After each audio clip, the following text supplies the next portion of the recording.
Parfois, l'extraordinaire se trouve dans de petites villes méconnues, pas dans les grandes villes. Des endroits où les maisons ont une apparence étrange, où les gens ont des traditions uniques, et parfois étonnants, on a l'impression d'être entré dans un autre monde.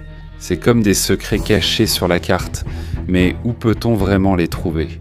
Et dans cette vidéo, nous allons passer en revue les 20 villes les plus étranges que tu n'aurais jamais cru exister. Mais avant cela, merci de liker et de vous abonner. C'est très important pour nous, les créateurs de contenu. Merci, commençons sans attendre. Numéro 20, Coober Pedy, Australie. Au milieu du désert chaud et sec de l'Australie méridionale, il y a une ville étrange appelée Coober Pedy. Ce n'est pas une ville comme les autres, car la plupart des habitants vivent sous terre. Ici, les habitations sont creusées dans la terre et la roche, pas construites en surface. L'histoire de cet endroit a commencé en février 1915. Un adolescent nommé Willie Hutchison a trouvé de l'opale alors qu'il cherchait de l'eau avec son père. De nombreuses personnes sont venues de divers endroits pour exploiter la mine. En raison de l'importante extraction d'opale, Coober Pedy est devenue la capitale mondiale de l'opale. Cependant, la vie ici reste difficile.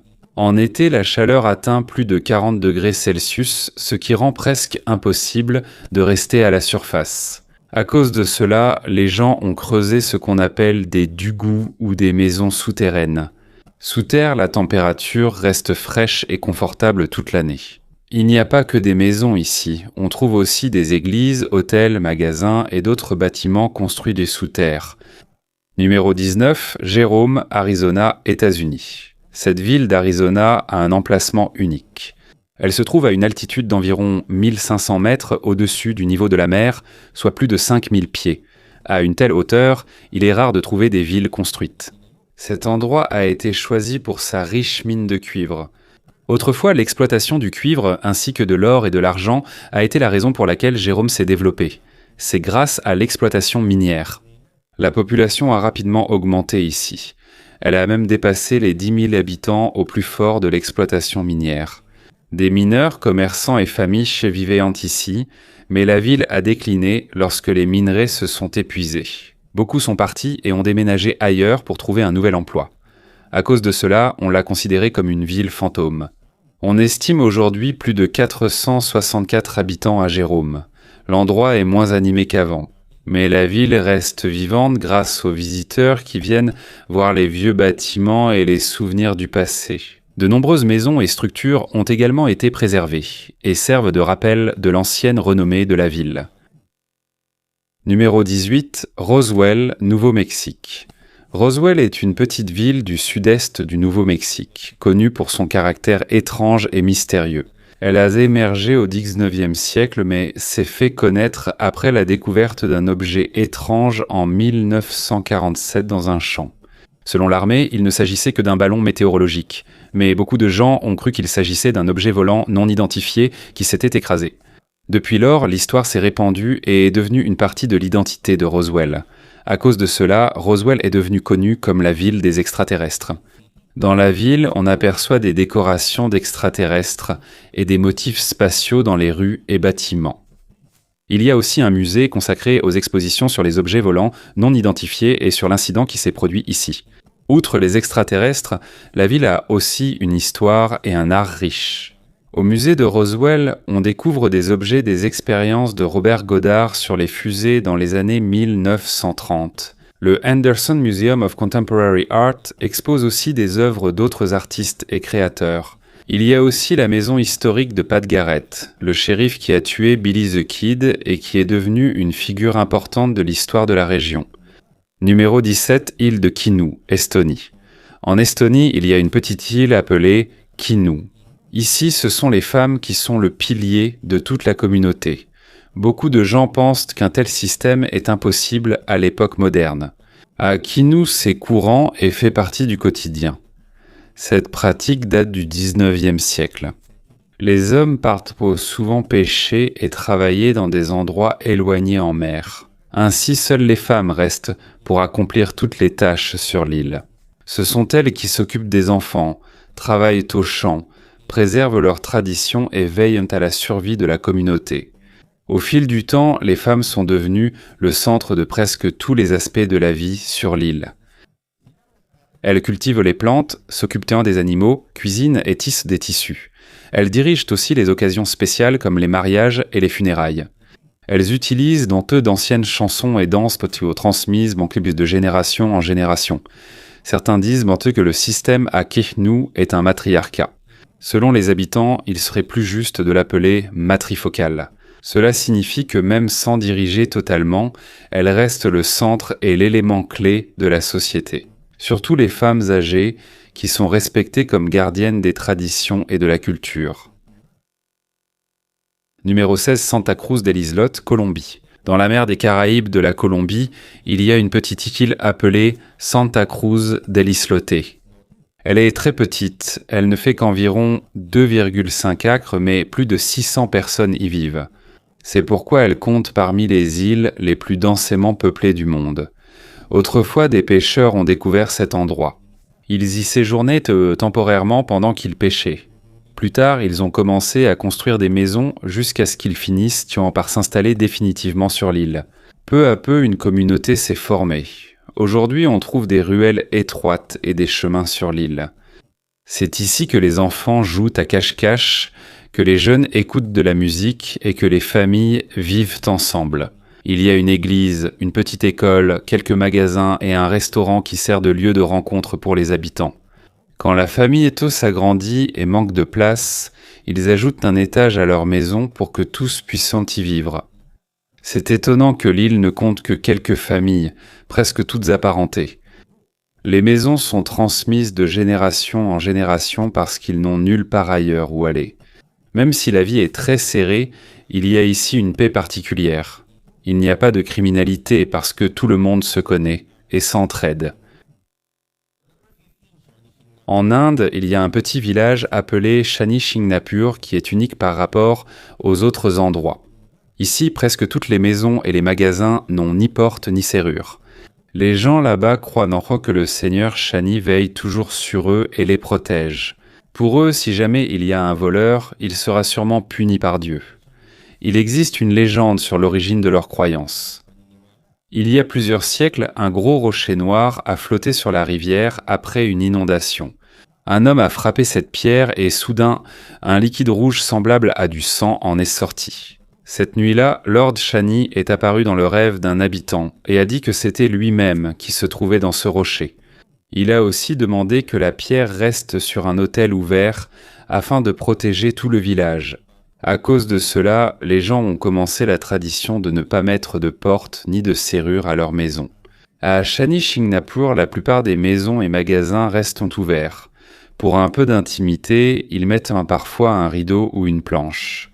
Même si de plus en plus de bâtiments modernes apparaissent dans la région, ils choisissent toujours de préserver leurs traditions. Chaque jour, des milliers de visiteurs s'y rendent pour voir l'hôtel de Lord Shani. Numéro 14, Bannack, Montana, États-Unis. Aujourd'hui ville fantôme, elle fut autrefois un centre prospère grâce à l'or. En 1862, la découverte d'or à Grasshopper Creek a attiré des gens du monde entier. En peu de temps, plus de 3000 personnes y ont vécu, construisant maisons, magasins, écoles et hôtels. En 1864, Bannack est devenue la capitale temporaire du territoire du Montana, mais cela n'a pas duré longtemps. Lorsque l'or s'est épuisé, les gens sont partis peu à peu. Au fil des années, la ville a été presque complètement abandonnée jusqu'à devenir une ville fantôme. Aujourd'hui, plus de 50 anciens bâtiments subsistent ici, alignés le long de la rue principale, témoignant de l'histoire du lieu. Il a donc été transformé en parc d'État et classé monument historique national pour sa préservation. Des histoires racontent que des esprits hantent dans la région, notamment celle de Dorothy Dunn, noyée en 1916. On dit qu'on aperçoit encore une femme en robe bleue dans l'ancien hôtel Mead, et certains entendent une voix d'enfant dans le bâtiment. Numéro 13, Nagoro, Japon. Dans une vallée tranquille du Japon, il existe un petit village différent de tous les autres. Son nom est Nagoro. Lorsque tu passes par ici, tu as l'impression de voir beaucoup de gens dans les rues, dans les jardins et devant les maisons. Mais lorsque tu t'approches d'eux, Tu remarques qu'ils ne sont pas de vraies traits personnes, mais des épouvantails habillés comme de véritables habitants. Fait étonnant, il y a plus d'épouvantails que d'habitants ici. Pour chaque personne, 10 épouvantails sont debout. Tout a commencé en 2002 quand Tsukimi Ayano est rentrée dans sa ville natale après Osaka. Elle a créé un épouvantail, imitant son père et l'habillant de vieux vêtements pour effrayer les oiseaux dans les champs. À cause de la ressemblance, les passants prenaient en cet épouvantail pour une vraie personne. C'est ainsi qu'Ayano a commencé à en fabriquer davantage, et pas seulement pour les champs. Elle les a fabriqués un par un en souvenir des personnes qui ont quitté ou sont décédées dans leur village. 12 Mooresville, Alabama, États-Unis. En Alabama, il existe une petite ville appelée Mooresville. Lors du dernier recensement, il n'y avait plus qu'environ 53 habitants ici. Comparé au passé, il y en avait beaucoup plus autrefois. Il y en avait jusqu'à environ 69. Au fil du temps, le nombre d'habitants ici a progressivement diminué. C'est pourquoi aujourd'hui, c'est l'une des plus petites villes d'Amérique en termes de population. Même s'il y a peu d'habitants, l'endroit a une grande importance. Mooresville a été fondée en 1818, avant même que l'Alabama ne devienne officiellement un État. À l'époque, elle était connue comme un centre de culture du coton. Mais lorsque des parasites ont détruit les cultures, l'économie locale s'est effondrée. Cependant, la valeur de la ville n'a pas disparu et les habitants ont continué à en prendre soin. Toute la ville de Mooresville est considérée comme historique et est inscrite au registre national des lieux historiques. Presque tous les bâtiments sont encore debout depuis le XIXe siècle. L'un des plus connus est le petit bureau de poste construit en 1840. C'est le plus ancien bureau de poste de l'Alabama encore en service aujourd'hui. Il y a aussi l'église en briques, construite en 1839, ainsi que l'auberge et la taverne de la Diligence qui servaient autrefois de halte aux voyageurs. Numéro 11, Hoorn, Pays-Bas. Aux Pays-Bas, il y a une petite ville appelée Hoorn. Ce n'est pas comme les villes modernes pleines de monde et de grands immeubles. L'apparence de la ville ressemble à celle d'un vieux conte. Les maisons ont presque toutes un design similaire, simple et plaisant. Dans certaines parties de la ville, il n'y a pas de route directe, donc de nombreux ponts ont été construits pour relier chaque endroit. On peut aussi voir ici des canaux qui semblent entourer toute la ville. Au lieu de véhicules, certains utilisent de petites barques pour traverser et atteindre d'autres parties. Comme il y a peu d'habitants ici, le calme est plus ressenti. En 2021, il n'y avait que 3730 résidents. Beaucoup disent pas que Hoorn semble ne pas avoir suivi l'évolution du temps. Au lieu d'être un obstacle, cela a apporté une beauté unique et une raison de visiter. Au fil des années, le nombre de touristes venant ici a augmenté pour découvrir un environnement simple mais attrayant. De plus, il existe aussi une légende qui fait partie de l'histoire de la ville.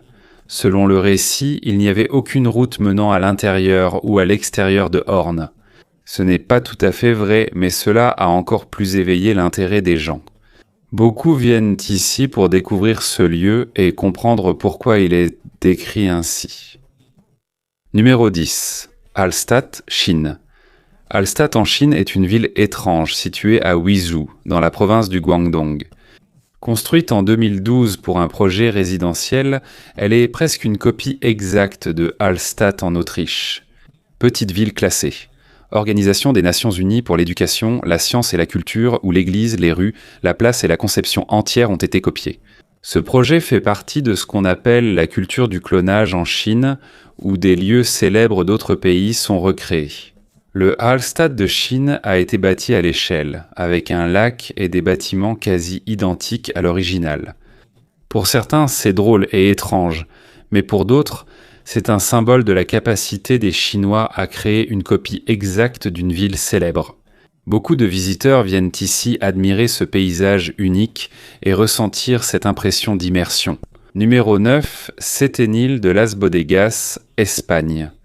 Setenil de Las Bodegas est une petite ville d'Andalousie, en Espagne, connue parce que ses maisons et ses magasins sont construits sous et adossés à d'énormes rochers.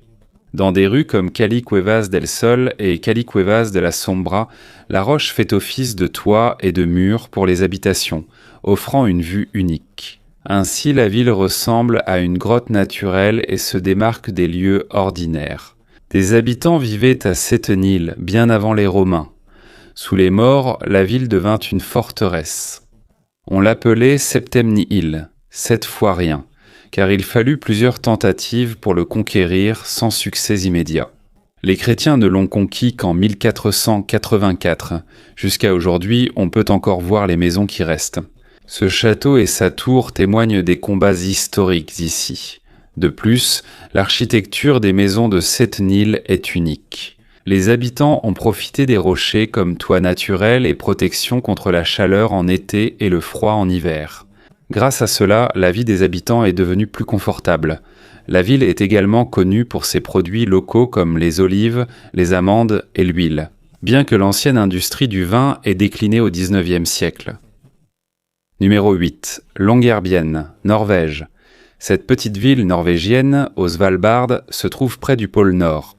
Plus de 1000 personnes y vivent, et c'est la ville la plus au nord du monde avec des habitants permanents. Fondée en 1906 comme ville minière et nommée d'après John Monroe Longyear, elle est aujourd'hui réputée pour la recherche scientifique. Et c'est aussi ici que se trouve le Global Seed Vault. Par ailleurs, le climat à Longyearbyen est unique et extrême. Pendant 3 mois d'hiver, il n'y a pas de soleil. C'est la nuit polaire. En revanche, pendant l'été, il fait jour pendant 3 mois et ce phénomène est connu sous le nom de soleil de minuit. Il existe également une règle particulière ici. Il est interdit d'accoucher ou de mourir dans la ville. À cause du pergélisol, les corps ne se décomposent pas, donc les femmes enceintes ou les personnes en fin de vie. Les malades graves doivent aller sur le continent. Numéro 7. Skrúr, Islande. Au nord du pays, une petite ville près de Skagafjörður paraît oubliée par le temps. Il n'y a qu'environ 1 millier d'habitants ici, ce qui fait que l'endroit reste calme et paisible. Malgré sa petite taille, elle sert toujours de centre de service et de culture pour les communautés voisines. Ici, tu peux ressentir la tranquillité de la vie. Il n'y a pas le bruit des grandes villes et il est évident que les gens accordent encore de l'importance à leurs traditions. L'endroit est connu pour l'élevage du cheval islandais, robuste et unique dans tout le pays. Leur musique et leur danse sont vivantes, reflétant une culture colorée. La vue est impressionnante. On voit montagnes, vallées, rivières, mers et cascades d'une beauté inépuisable, ainsi que des sources chaudes et de grandes terres agricoles. Les visiteurs viennent de loin les découvrir. Quand tu vois tout cela, tu te demandes pourquoi certaines personnes choisiraient encore de quitter un tel paradis. Numéro 6. Village des Schtroumpfs, Espagne. Dans la province de Malaga se trouve Juscar, une petite ville à l'apparence unique. Aujourd'hui, elle s'appelle surtout Village Bleu. Ce village n'est pas ordinaire. Maisons, églises, mairies et cimetières sont tous peints en bleu. Tout a débuté en 2011. Le village entier a été peint en bleu pour promouvoir le film Les Schtroumpfs. Ils ont utilisé des milliers de litres de peinture pour transformer l'endroit. On pensait que ce serait temporaire et que tout serait repeint en blanc après la projection. Quand les touristes ont découvert l'apparence unique du village, il est vite devenu célèbre. Avant, peu de gens visitaient, mais après que le village soit devenu bleu, le nombre de touristes a énormément augmenté. À cause de cela, les habitants ont décidé de ne pas enlever la couleur. Lors d'un vote, la majorité a choisi de le garder bleu. Numéro 5, Marfa, Texas. Marfa est une petite ville du désert de l'ouest du Texas. Elle se trouve entre les montagnes Davis et le parc national de Big Bend, à une altitude de plus de 4000 pieds. Bien qu'elle n'ait qu'une population d'environ 1700 habitants, elle attire les touristes en raison de son histoire unique, de son art et de ses mystères. La ville a commencé dans les années 1880 comme une simple halte de train et a reçu son nom du personnage Marfa Strogoff dans le roman de Jules Verne, Michel Strogoff. Pendant les années 1970, Marfa est devenue connue comme un centre de l'art moderne. C'est grâce à Donald Judd, un artiste de New York, qui s'est installé ici et a fondé la fondation Shinati. Cet endroit était autrefois un camp militaire qu'il a transformé en musée pour de grandes œuvres installées directement dans l'étendue du désert. Depuis, la ville est mondialement célèbre pour son art et sa culture. Le Prada Marfa, célèbre ici, ressemble à une boutique mais n'est qu'une œuvre d'art, non ouverte au public. 4. Lilydale, État de New York, États-Unis. Dans l'État de New York, il y a une petite ville étrange et entourée de mystères.